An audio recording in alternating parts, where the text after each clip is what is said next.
Baik sahabat Dani, bagaimana kabarnya hari ini? Semoga tetap dalam keadaan sehat. Nah sahabat Dani, hari ini sudah masuki akhir bulan Juni, namun di beberapa daerah di Indonesia, termasuk daerah kami, masih sering terjadi hujan. Sehingga kita sebagai petani yang sedang menanam cabai, itu harus memperhatikan keadaan cabai, karena dengan curah hujan yang tinggi, kemudian kelembapan tanah yang tidak terkontrol, itu akan menyebabkan tanaman cabai bisa terserang patek atau antraknosa, bahkan menjadi busuk. Nah, untuk itulah sahabat tani, dalam perawaran cabai, terutama di musim penghujan, itu ada beberapa obat yang perlu diperhatikan penggunaannya agar dilakukan secara konsisten, sehingga tanaman cabai itu terhindar dari patek atau antraknosa. Nah, kali ini kami kembali berbagi pengalaman tentang cara kami untuk membasmi hama patek atau antraknosa, sekaligus mencegah menyebarnya atau terserangnya juga tanaman cabai kami dari antraknosa. Nah, memang dari serangan itu belum begitu banyak, namun jika dibiarkan itu tentu akan menjalar dan merusak tanaman cabai.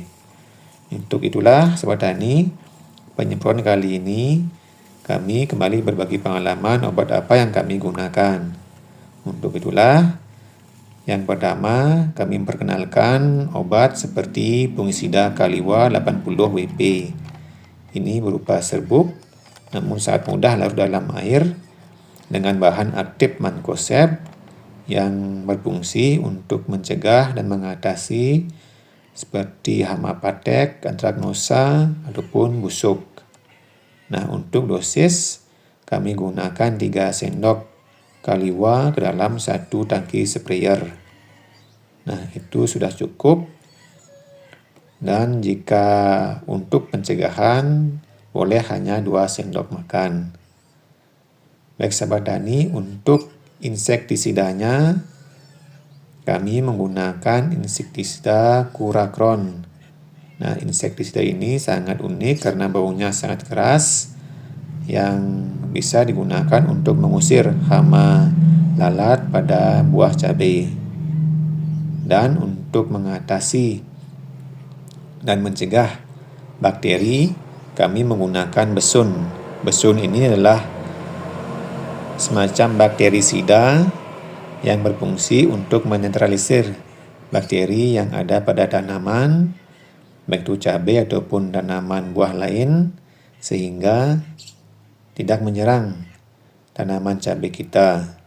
Nah, besun itu sangat efektif jika dipadukan dengan fungisida, terutama fungisida yang berbahan aktif mancozeb. Sementara untuk lem itu disesuaikan dengan dosis atau volume air. Nah, sahabat tani, untung pada hari ini kami lakukan penyemprotan, hujan belum turun, dan semoga 1-2 jam ke depan tidak turun hujan, sehingga obat yang kami semprotkan itu bisa lebih efektif diserap oleh tanaman cabai. Nah, itulah sahabat tani pengalaman kami kali ini. Di sini hanya berbagi pengalaman, jika ada yang kurang mohon ditambahkan. Sekian, sampai jumpa lagi di video berikutnya.